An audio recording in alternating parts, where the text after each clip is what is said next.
आपके असंध के भाजपा परिवार में भी कुछ ऐसे नेता है जहां कहीं ना कहीं आपके साथ अगर इकट्ठे किसी कार्यक्रम में जाते हैं तो आपके फोटो को ब्लर कर दिया जाता है। अगर किसी को ये लगता है कि मेरी तस्वीर उसको डिफेस करके ब्लर करके उसका कद बढ़ जाएगा तो ये वहम है।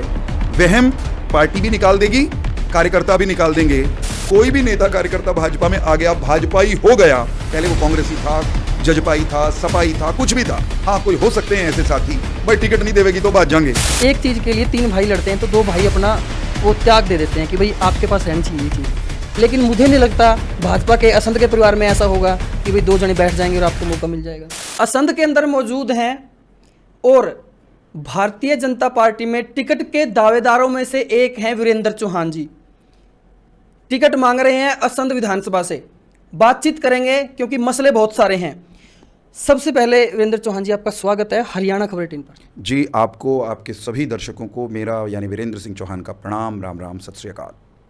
हरि निवास असंध के अंदर आपने बना लिया है जी। पहले आपका निवास स्थान गोंदर में, बोलते हैं आपका गांव है गोंदर, लेकिन असंध में हरि निवास बनाने का सबसे बड़ा कारण क्या है? नहीं, देखिए, मेरा निश्चित तौर पे मेरा जन्म स्थान गोंदर है और करियर के नाते हरियाणा के अलग अलग हिस्सों में मुझे रहने का अवसर मिला। मैं तो रोहतक भी रहा, मैं सिरसा भी रहा, चंडीगढ़ लंबे अरसे तक रहा हूँ। लेकिन पिछले 12 वर्ष से मेरा निवास तो असंध ही है practically, for all practical purposes.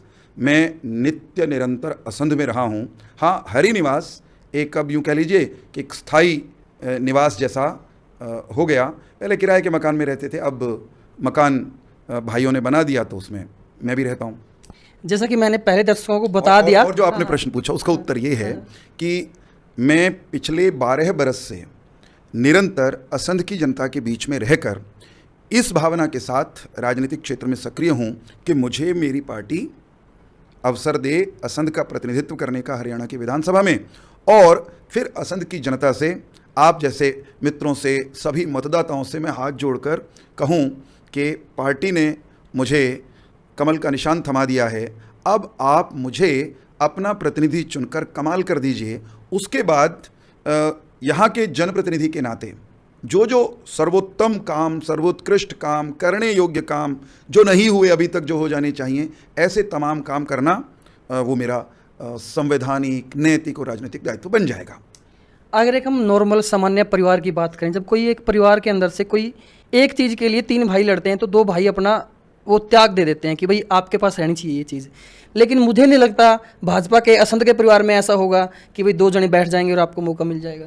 देखिए, जब चुनाव आता है, चुनाव से पहले हमारे हर विधानसभा क्षेत्र में, असंध की बात नहीं है, हमारे हर विधानसभा क्षेत्र में, 90 के 90 विधानसभा क्षेत्र में, इवन जहाँ से मुख्यमंत्री जी स्वयं प्रत्याशी होते हैं या वहाँ जहाँ का विधायक मुख्यमंत्री होता है, वहाँ भी कई कार्यकर्ताओं को लगता है कि यहाँ मैं भी एक उम्मीदवार हो सकता हूँ, प्रत्याशी हो सकता हूँ। तो सबको अपनी बात पार्टी के पटल पर कहने का अधिकार होता है, पार्टी किसी को रोकती नहीं है। लेकिन भारतीय जनता पार्टी और अन्य राजनीतिक दलों में एक आधारभूत अंतर है राहुल भाई, और वो अंतर ये है कि भारतीय जनता पार्टी का कार्यकर्ता देश को सर्वोपरि मानता है, देश के बाद दल को मानता है और अपनी महत्वाकांक्षा को वो तीसरे नंबर पर रखता है। तो जब मैं या मेरे जैसे और कार्यकर्ता जो यहाँ से टिकट मांगते हैं, जब वो भारतीय जनता पार्टी के हैं, अगर असली में, अगर वो भाजपा की विचारधारा को मानते हैं, तो वो इस सिद्धांत को पहले मानेंगे। सबसे पहले देश, अगर देश हित में, समाज हित में मुझे लड़वाना मेरी पार्टी उचित समझती है और मुझे लड़वाएगी, तो देश हित के लिए अन्य 2 या 3 या कोई भी कार्यकर्ता टिकट मांग रहे हैं तो उन सबको पार्टी के लिए काम करना ही होगा।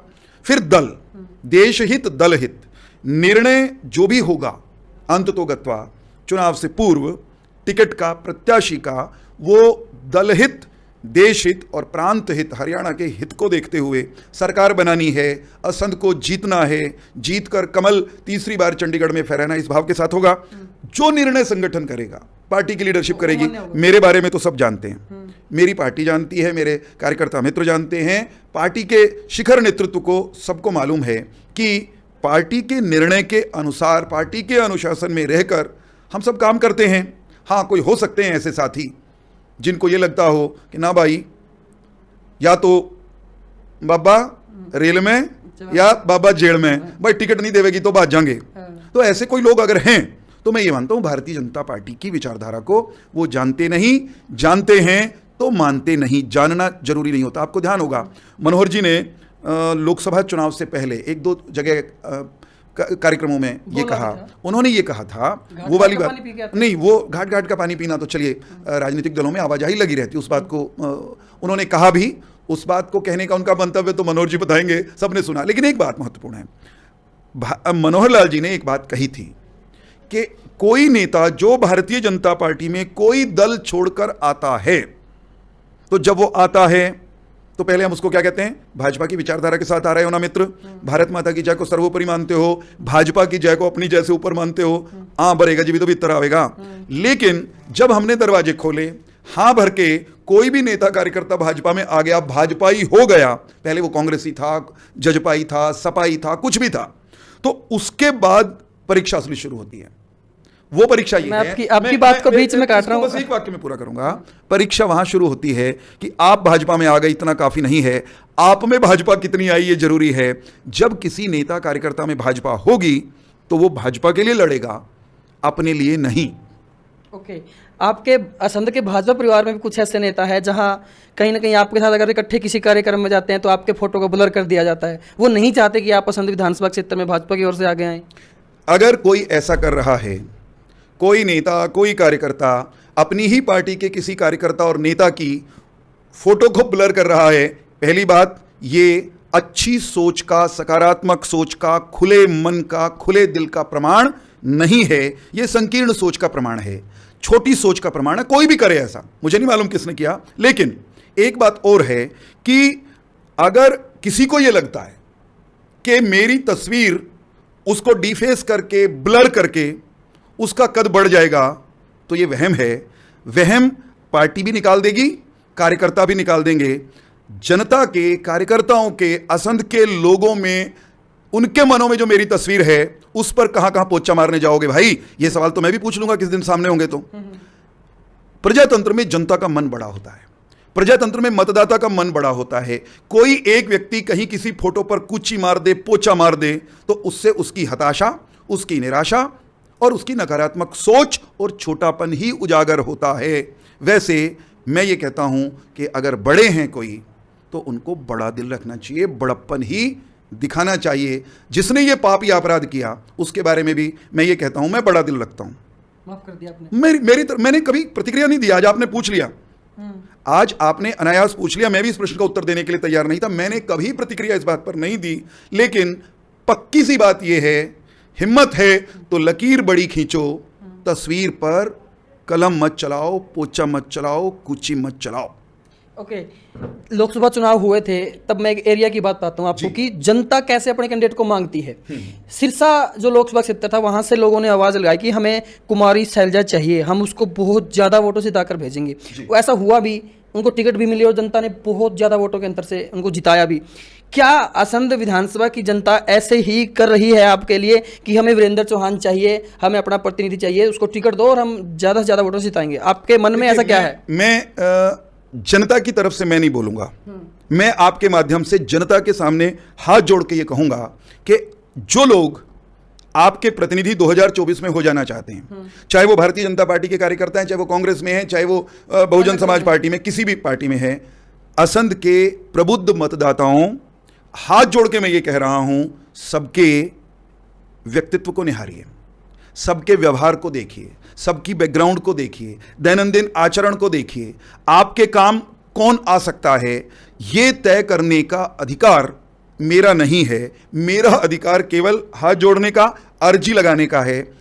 जनता, मुझे ऐसा लगता है, असंध के सुधी लोग, सयाने लोग, निष्पक्ष भाव से चलने वाले लोग मेरी पार्टी के भीतर भी और मेरी पार्टी के भीतर भी मुझसे खूब प्रेम करते हैं।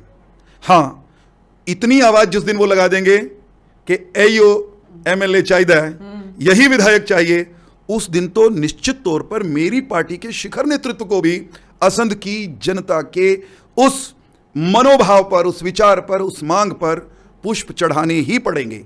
मैं पड़ेंगे कह रहा हूं क्योंकि निश्चित तौर पर जनता की आवाज सबसे बड़ी होती है। हां, मैं ये कहूंगा आज आपके माध्यम से कि रोज रोज मौका नहीं आता है, 5 साल बाद अवसर आता है उस व्यक्ति के चयन का जो हरियाणा की विधानसभा में आपकी नुमाइंदगी करे, आपकी आवाज बने, आपके लिए लड़े, थाने तहसील से लेकर के विधानसभा तक और जरूरत पड़े तो दिल्ली तक। तो जब आप अपना मन बनाएं किसी व्यक्ति के लिए, किसी भी पार्टी के लिए, पार्टी तो मैं तो कहता हूं मेरी पार्टी से बेहतर कोई पार्टी है नहीं, लेकिन मेरी पार्टी में भी या अन्य दलों में भी जब व्यक्तियों की बात हो तो निर्णय गुण दोष के आधार पर नहीं, जाति के आधार पर नहीं, गुण दोष के आधार पर होना चाहिए। बिल्कुल। जाति बहुत बार क्या होता है, जाति के आधार पर, गांव के आधार पर, बोली के आधार पर, अपनी अपनी संसद की बात नहीं कर रहा मैं, और जगह भी कभी कभी छोटे मसले उनको ज्यादा महत्व दे देते हैं। तय करिए, हमको अगर दमदार विधायक चाहिए तो दमदार व्यक्ति के साथ खड़े भी होना पड़ेगा। पहले आप दमदार व्यक्ति के साथ खड़े होंगे तो निश्चित तौर पर आपका नुमाइंदा अगर वो बनता है तो दमदार तरीके से आपकी पैरवी करेगा। बिल्कुल बिल्कुल। तो असंध के अंदर बड़े बड़े पोस्टर लग गए हैं डॉक्टर वीरेंद्र चौहान के। असंध विधानसभा से जो इन्होंने बोला, जो इन्होंने कहा कि कौन चुन के जा सकता है, पहले टिकट की लड़ाई है, अगर टिकट की लड़ाई में कौन जीतता है वो आधी लड़ाई वो वहीं पे जीत जाता है। तो देखने वाली बात रहेगी कि असंध विधानसभा से बीजेपी का टिकट किसको मिल पाएगा। मैं एक बात जोड़ना चाहता हूं, अगर जी मैं ये कह रहा हूं, हम 19 में असंध में चूक गए थे, असंध को नुकसान हुआ। 24 में असंध निश्चित तौर पर भारतीय जनता पार्टी के साथ खड़ा होगा।